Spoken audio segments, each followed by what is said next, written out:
అనగనగా ఒకప్పుడు సిండరెల్లా అనే అందమైన అమ్మాయుండేది. ఆమె తన తండ్రి, తన పిన్ని, ఆమె కూతుళ్లతో కలిసి ఉండేది. వాళ్ల పేర్లు కోల్డ్రెసెల్లా, అనస్టేసియా. ఆమె పిన్ని కూతుళ్ళు చాలా క్రూరమైన వాళ్లు. ఇంటి పనులన్నీ సిండరెల్లా చేతే చేయించేవారు.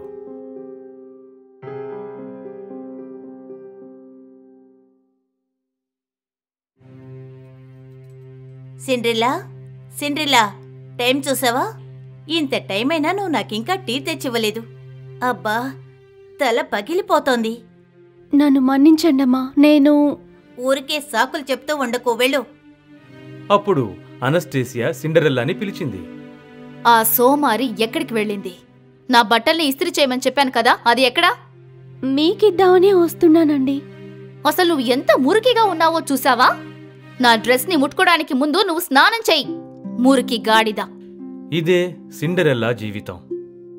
రోజు ఉదయం నుంచి సాయంత్రం వరకు ఇంటి పనులన్నీ చేస్తూ ఉంటుంది. పనులన్నీ చేసి బాగా అలసిపోయిన సిండరెల్లా అటకపైన గడ్డి మంచం మీద నిద్రపోతుంది. ఒకరోజు ఉదయం సిండరెల్లా కిచెన్లో ఉన్నప్పుడు ఆమె పిన్ని కూతుళ్ళు సంతోషంగా మాట్లాడుకోవడం వింది. అమ్మా, కోట నుంచి ఇన్విటేషన్ పంపించారు. ఈ రాజ్యంలో ఉన్న అందమైన వాళ్ళందర్నీ ఆహ్వానించారు. అందులో ఒక అందమైన అమ్మాయిని ఎంచుకుంటారట. అమ్మా అనస్తేషియా, దర్జీ దగ్గరికి వెళ్ళి మనం ఒక అందమైన గౌన్ని తయారు చేసుకోవాలి. ఓ, నాకు చాలా సంతోషంగా ఉంది. నేను గ్రీన్ కలర్ గౌన్ కుట్టుకుంటాను. నాకు నచ్చిన ఎమరల్డ్స్ కూడా వేసుకుంటాను. నేను ఐస్ బ్లూ కలర్ లో గౌన్ కుట్టుకుంటాను. దాంతో పాటు డార్జిలింగ్ డైమండ్స్ ఇంకా సఫైర్ ని వేసుకుంటాను. చూడ్డానికి అక్కడ నా కూతుళ్ళు యువరాణుల్లా ఉంటారు. ఆ తర్వాత కొద్ది రోజుల పాటు సిండరెల్లా పిన్ని, ఆమె కూతుళ్ళు డ్రెస్ మేకర్స్ దగ్గరికి, హెయిర్ స్టైలర్ దగ్గరికి, నగలు మరియు షూ షాపుకి వెళ్లారు. కానీ సిండరెల్లా ఎప్పటిలాగే ఇంటి పనులు చేస్తోంది. చివరికి ఎదురు చూసిన రోజు రానే వచ్చింది. డ్రెస్సెల్లా, అనస్తేసియా వాళ్ల తల్లి అలంకరించుకుంటున్నారు. వాళ్లకి సహాయం కోసం సిండరెల్లాని పిలిచారు. అంతేకాదు, వాళ్ల మేకప్ కి తుది మెరుగులు కూడా దిద్దారు. బండి ఎప్పుడో వచ్చేసింది అమ్మగారు, ఆలస్యం చేయకుండా వెంటనే బయలుదేరాలి. సిండరెల్లా తండ్రి, ఆమె పిన్ని, సోదరీమణులిద్దరూ కోటకు బయలుదేరి వెళ్లారు. వాళ్లు వెళ్లే వరకు సిండరెల్లా చూస్తూనే ఉంది. ఆ తర్వాత సిండరెల్లా కిచెన్లోకి వెళ్లి కూర్చుంది. ఏమ్మా, నువ్వు నన్నెందుకు వదిలేసి వెళ్ళావు? హఠాత్తుగా అక్కడ ఆమెకు నీలిరంగు కాంతి కనిపించింది. సిండరెల్లా కళ్ళు నులుముకుని సరిగ్గా చూసింది. ఆమెకు ఒక వృద్ధురాలు కనిపించింది. ఆమె జుట్టు తెల్లగా, మృదువుగా, కర్లీగా ఉంది. ఆమె వేసుకున్న దుస్తులు, నగలు మెరుస్తూ కనిపించాయి. అంతేకాదు, ఆమె చేతిలో ఒక మంత్రదండం ఉంది. అది కూడా మెరుస్తూ ఉంది. మీరెవరో చెప్తారా? నేను ఫేరీ గాడ్ మదర్ని. నువ్వు ఏడవకుండా నీకేం కావాలో చెప్పు సిండ్రెల్లా. ఏం లేదు, ఏమీ లేదండి. అయితే నీ చెంపల మీద ఆ కన్నీళ్లేమిటి? అర్థమైంది. నువ్వు నీ తల్లిదండ్రులతో అక్కలతో పాటు స్వయంవరానికి వెళ్లలేదని బాధపడుతున్నావు కదా. ఏడవకు, నువ్వు అక్కడికి వెళ్దువుగాని. నిజంగానా? నేనక్కడికి వెళ్ళొచ్చా? తప్పకుండా వెళ్ళొచ్చు. నేనెలా వెళ్ళగలను?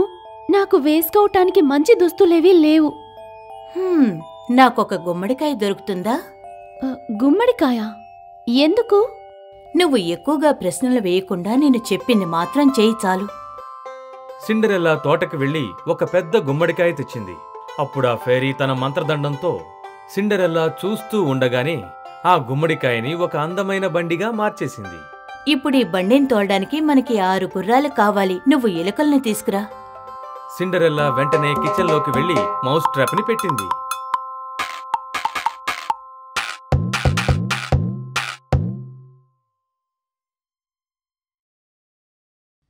వెంటనే ఫేరీ తన మంత్రదండంతో ఆ 6 ఎలుకల్ని 6 గుర్రాలుగా మార్చేసింది. ఆ తర్వాత ఆ ఫేరీ గాడ్ మదర్ లావుగా ఉన్న ఒక ఎలుకని కోచ్మెన్ గా మార్చేసింది. అలాగే 6 బల్లుల్ని ఫుట్మెన్ గా మార్చేసింది.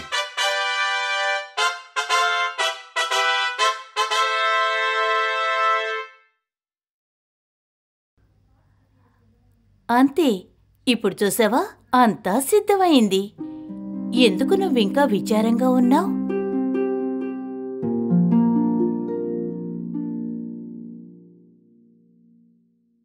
ఫెయిరీ గాడ్ మదర్, అసలు నేను ఈ డ్రెస్లో అక్కడికి ఎలా వెళ్ళగలను? ఏమిటి తల్లి ఇది? నేను నీ బట్టల సంగతి మర్చిపోలేదు. నువ్విలా వచ్చి నా ముందు నిలబడు.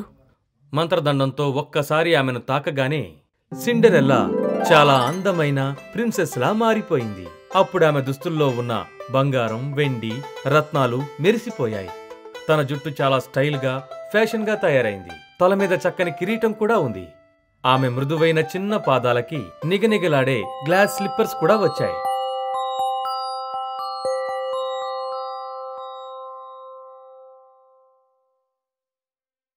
ఓ ఫెయిరీ గాడ్ మదర్, ఇది నేనేనా? అవును తల్లి, నీకెందుకీ అనుమానం? నీ మనసులాగే నువ్వు చాలా అందంగా ఉన్నావు తల్లి. సరే, ఇక నువ్వు బయలుదేరు. సిండరెల్లా ఆ ఫెయిరీ గాడ్ని కౌగిలించుకుని తన బండి దగ్గరికి వెళ్ళింది. ఒక్క నిమిషం ఆగు, గుర్తుంచుకో. అర్ధరాత్రి 12 గంటలకి నా శక్తి తగ్గిపోతుంది. బండి గుమ్మడికాయలా మారిపోతుంది. నువ్వు మళ్ళీ మామూలుగా మారిపోతావు. అందువల్ల నువ్వు రాత్రి 12 గంటల్లోగా ఇంటికొచ్చి చేరుకోవాలి. తప్పకుండా గుర్తుంచుకుంటా. మీకు నా కృతజ్ఞతలు. ఇక వెళ్ళొస్తాను. సిండరెల్లా ఆ అందమైన బండిలో కూర్చుని బయలుదేరి వెళ్ళింది.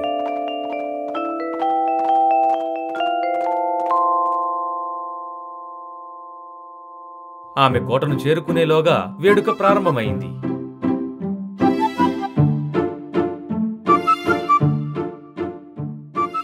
సిండరెల్లా లోపలికి వెళ్ళగానే అందరూ ఆమెనే చూడసాగారు. సిండరెల్లాకి ఏం చెయ్యాలో తెలియక అక్కడే నిలబడిపోయింది. అప్పుడు ప్రిన్స్ స్వయంగా తానే వెళ్లి సిండరెల్లాని ఆహ్వానించాడు.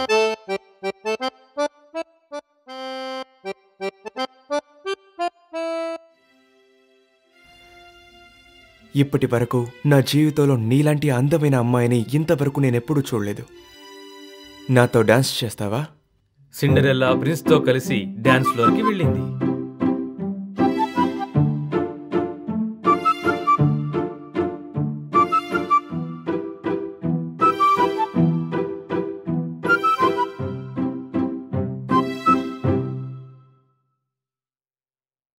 ప్రిన్స్ ఆమెను తనతో పాటు డాన్స్ చేయమనడం ఆమె నమ్మలేకపోయింది. అది ఎవరని చూడు అనస్తేషియా. ఆ అమ్మాయిని ఎక్కడ చూసినట్టుంది కదా. చూడ్డానికి కొంచెం అందంగానే ఉంది, కానీ మనంతా అందం ఏం లేదులే. ప్రిన్స్ దాన్ని త్వరగా వదిలిపెట్టి తప్పకుండా మన దగ్గరికి వస్తాడు. ప్రిన్స్ మాత్రం సిండరెల్లానే చూస్తూ ఉండిపోయాడు. సిండరెల్లా తన జీవితంలో ఎప్పుడూ ఇంత ఆనందాన్ని అనుభవించలేదు. హఠాత్తుగా ఆమె గడియారం వైపు చూడగా సరిగ్గా 12 గంటలు కావస్తోంది. వెంటనే తను బయలుదేరాలని ప్రిన్స్తో చెప్పి అక్కడి నుంచి బయలుదేరింది. ఆ కంగారులో తన గ్లాస్ స్లిప్పర్స్ లో ఒకటి అక్కడ పడిపోయింది.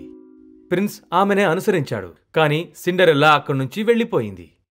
ఆమె వెనకాలే వెళ్లిన ప్రిన్స్ కి సిండరెల్లా పోగొట్టుకున్న స్లిప్పర్ కనిపించింది. నేను ఆ రోజు సాయంత్రం ఏ అమ్మాయితోనైతే గడిపానో ఆ అమ్మాయి స్లిప్పర్సే ఇది. నేను వీటితోనే ఆ అమ్మాయి ఎక్కడుందో కనిపెట్టబోతున్నాను. ఓ నా ప్రియతమా, నిన్ను నేను కనిపెట్టి నా సొంతం చేసుకుంటాను.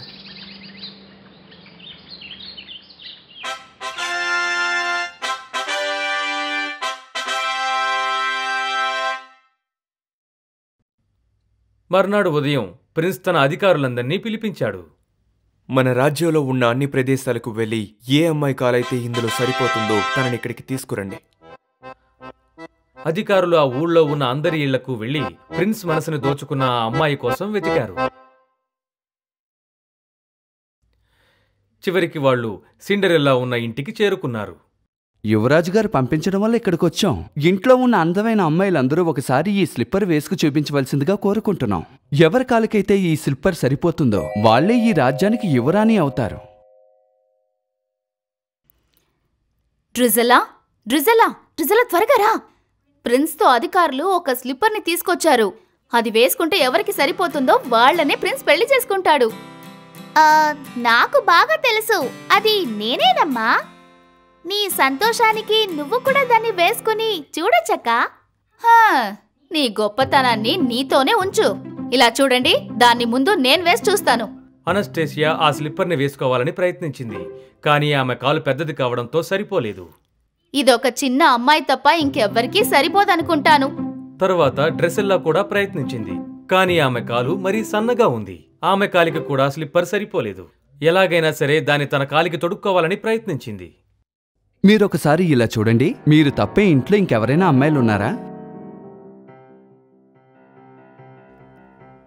ఎవ్వరూ లేరు. మీ సమయాన్ని మీరు వ్యర్థం చేయొద్దు. ఇది ఏ అమ్మాయి కాళ్ళకి సరిపోదని నేను అనుకుంటున్నాను. అధికారులు బయలుదేరుతున్న సమయంలో కిచెన్ గుమ్మంలో నిలబడ్డ సిండరెల్లాని చూశారు. ఈ అమ్మాయి ఇంకా ఈ స్లిప్పర్ వేసి చూపించలేదు. దయచేసి ఇక్కడికి రండి. ఓ, నాకక్కర్లేదు. రండి రండి, అందరు అమ్మాయిలు వేసుకుని తీరాలి. సిండరెల్లా సిగ్గుపడుతూ మెల్లగా ఆ స్లిప్పర్ని తొడుక్కోవడానికి వచ్చింది. ఆ స్లిప్పర్ ఆమె కాలికి సరిగ్గా సరిపోయింది. అది చూసి ఆమె పిన్ని, సిస్టర్స్ ఇద్దరూ ఆశ్చర్యపోయారు. ఇది ఎలా అక్కడికొచ్చింది? నేను నమ్మలేకపోతున్నాను. అసలు ఇది ఎలా జరుగుంటుందబ్బా?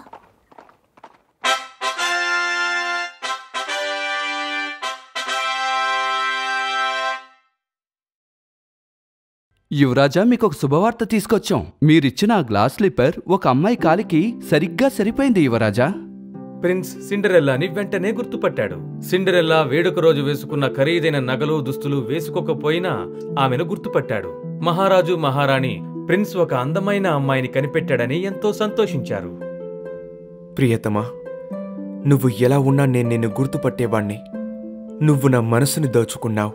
త్వరలోనే నిన్ను నా యువరాణిని చేసుకుంటాను. ప్రిన్స్ సిండరెల్లాని వివాహం చేసుకున్నాడు. రాజ్యంలో విందులు, వినోదాలు ఘనంగా జరిగాయి. ఆ వివాహానికి సిండరెల్లా కుటుంబాన్ని కూడా ఆహ్వానించారు. వాళ్లు తాము చేసిన పనికి పశ్చాత్తాపం చెందారు. ఏది ఏమైనప్పటికీ సిండరెల్లా మంచి మనసుతో వాళ్ళని క్షమించింది. నేనెంతో అదృష్టవంతురాల్ని కాబట్టి ఇటువంటి భర్త దొరికారు. నాతో పాటు నా కుటుంబం కూడా ఇక్కడే ఉండటానికి మీరు అనుమతించాలి. కృతజ్ఞతలు చెప్పుకోవడానికి ఆమెను ఇంకొకసారి చూడాలనుంది. ఆ రోజు నుంచి ప్రిన్స్ సిండరెల్లా ఇద్దరూ కలిసి చాలా సంతోషంగా ఉన్నారు. రాజ్యాన్ని కూడా చక్కగా పాలించారు.